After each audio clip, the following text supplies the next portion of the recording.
the sulky, over bulky, kinda hulky superhero. Hot to twisted and electrically transistor. Welcome back, my fellow agents. It is I, X7, your agent of animated awesome and the host of Xenorama, the podcast of heroes and monsters. As you may have noticed, we have a new intro today, which I'm super excited about. Once again, thanks to Lilith Draco for pointing me to the right people to get this done. So I do highly recommend them. They work really well. So, and today we are going to be looking at the last two episodes of Captain America from 1966 from the Marvel Superheroes, as you may or may not have gathered from. Watching superhero, the Marvel superheroes have arrived. So it's been a fun run. I liked. It's fun to watch these cartoons, and then if you're able to read the comics they came from. Today's episode comes from. I want to say, where we go here. Oh, the first one is from Tales of Suspense 77, 75, and 76, in that order, apparently. So, as we'll notice, the title is The Girl from Cap's Past, which is not Peggy. It's not Peggy Carter. It's somebody else altogether. I don't even, Agent R or somebody or another. I don't even know. I don't think she doesn't get a name in the comic books. And this is before they'd, figured things out.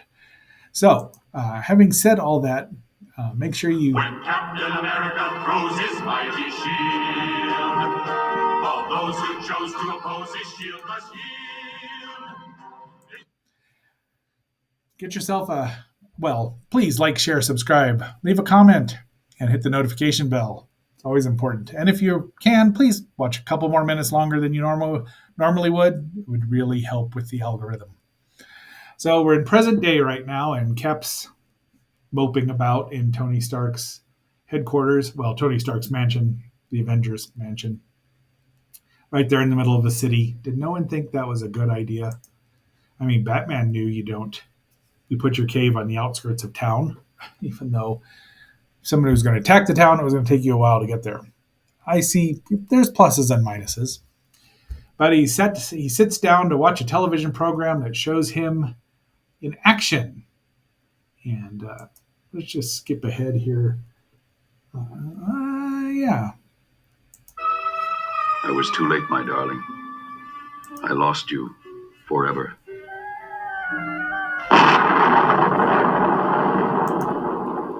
Lightning and thunder, it's like the angry roar of the past.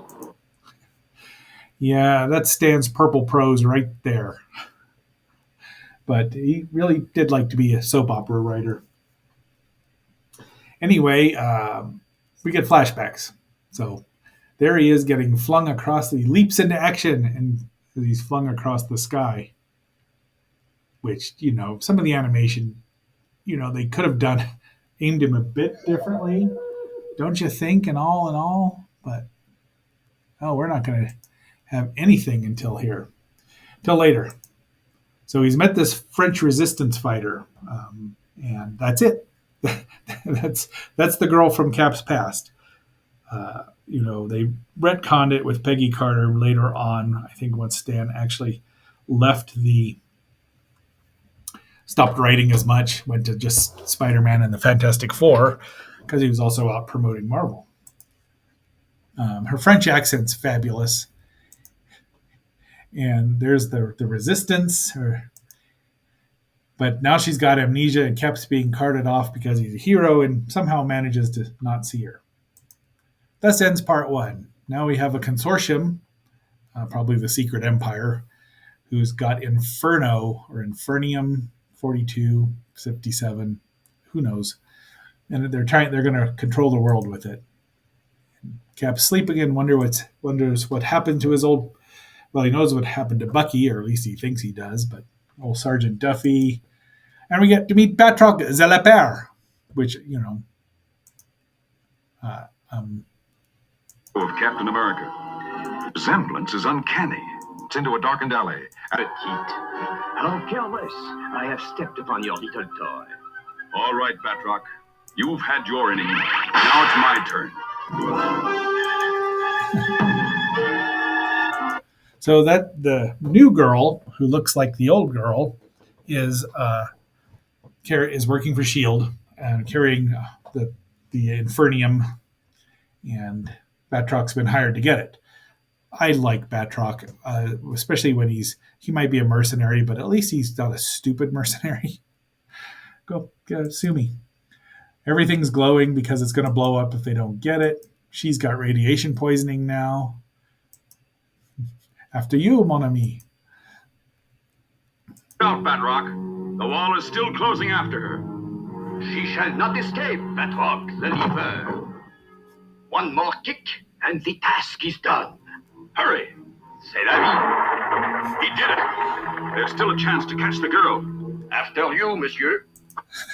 C'est la vie. Tell me you don't know how to speak French by not telling me.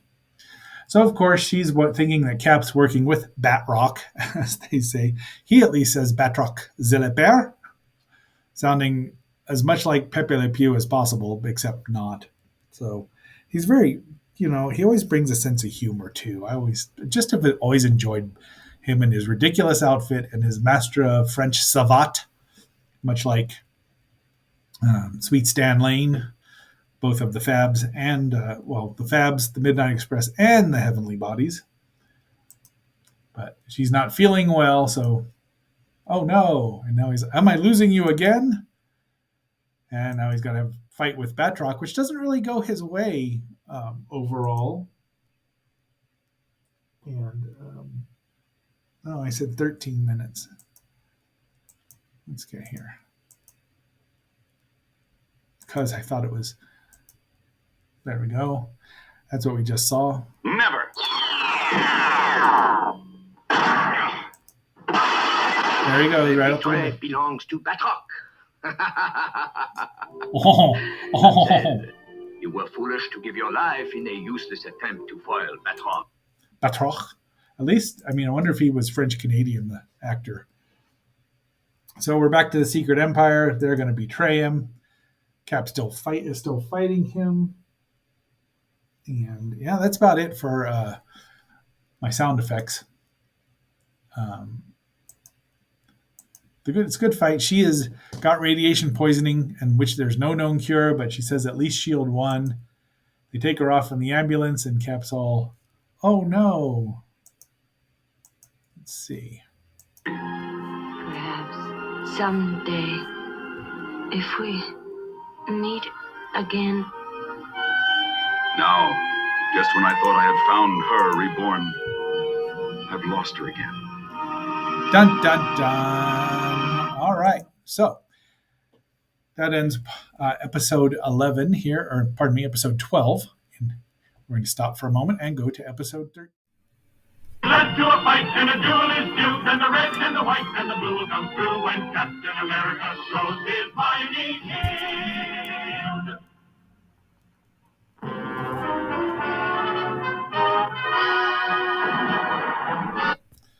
So this is the Red Skull lives. Let's see what else. Both of these, last episode, episode 12 was aired November 21st, 1966. This was aired November 28th, 1966. And, production code. This came from Tales of Suspense, Volume 1, 79 through 81. So it's 3. They get them all in order because they kind of have to. It's all about the return of the Red Skull. Now, if you remember, the Red Skull died in episode 11 in a flashback, but he didn't really. And he's going to explain why he didn't die in that flashback, because he's the Red Skull. Now, a strange ship drops down in the middle of Manhattan and unleashes all these invaders, which much Cap's Costumed assassins. In the heart of New York. And no one even notices. So that's strange now, isn't it? But there's a reason. There's no one noticing. Cap goes into action, and fortunately, he gets pinched for shooting because nobody else sees them. Dun, dun, dun. So he goes to see a doctor, which is, natural. And, of course, I experienced an hallucination. Now, suppose you lie down. Couldn't you just test my vision, my hearing? I'm convinced there's nothing wrong with your senses. We must seek the answers elsewhere. Why not seek it here?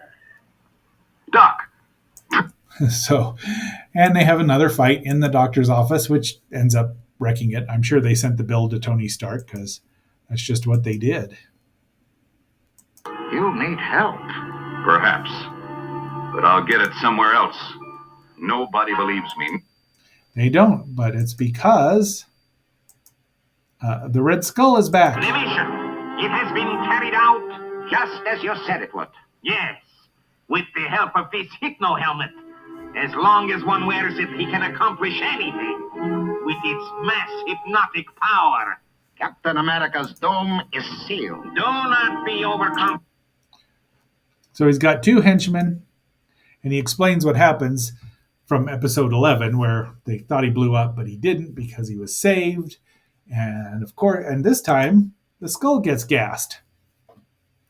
Experimental gas puts him into suspended animation, much like the cartoon itself.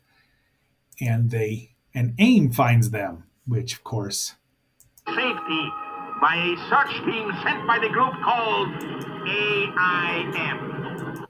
Advanced Idea Mechanics, and the skull decides to work for them. And if they were dumb enough to actually let him, they deserve what's going to happen. Correct. And it shall be a crime which you have committed. They're going to frame Cap. Now he's using his hypno beam, and this is the guy this guy wants his autograph. I mean, because he saw him when he was 20 years ago when he was younger. Dang. Captain America's hand.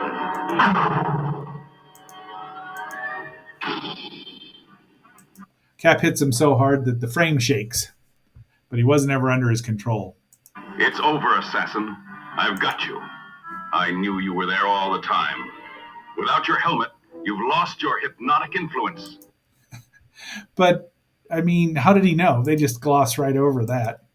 Then we find out the Red Skull's back, and what the heck? But the Red Skull won't give up. This might just be the beginning. You ain't kidding me. And well, it might.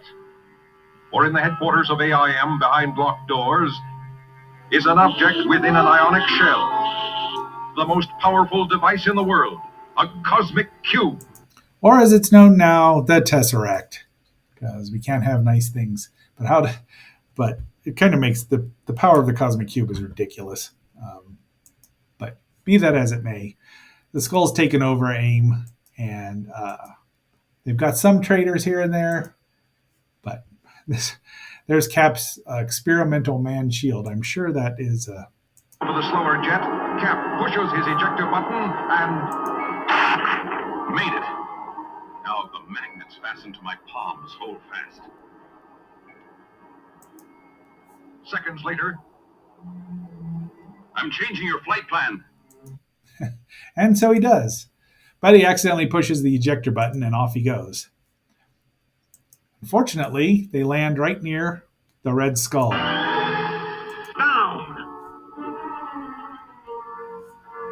My sight's returning. The Keeper. He's heading for shore. I've got to stop him. This is where he throws his shield. This is where it ends up. Now to finish a task I began more than 2 decades ago. And Cap lunges at him, and it's, of course, time for Cap to get gassed. Let's see if I can... There's a lot of gas in this series. Anyway, so the AIM, because he runs AIM, they've now given him the cosmic cube, and you can see absolute power. This is all right from the comic book. The Skull conjures up a... Eyes, I mentally create an artificial being who is your master in battle. and they have a fight. Captain America knows the skull. Of course. So Cap defeats him, but right before the skull banishes him into limbo or the dark dimension or Earth 1, who knows where he was sending him, Cap tells him, "Let me serve you." And the skull is just dumb enough to do it. A mission. So long as your fingers are not fully closed, the cube's power is lessened. I can free myself. The cube still possesses that power. Well, kind of. Unfortunately, Cap manages to get it and throw it into the water, into the ocean there. After the cube, only to be caught in an avalanche of falling rocks. Pounded beneath the swirling waters, he is unable to rise, encased in a coffin of heavy golden armor. And the cube, of course, is down there at the bottom of the ocean, which I believe is later found by the Submariner, which, is probably not the best thing in the world to have happen, right? Am I right? Am I right? But Cap is there alone on this little fragment of an island.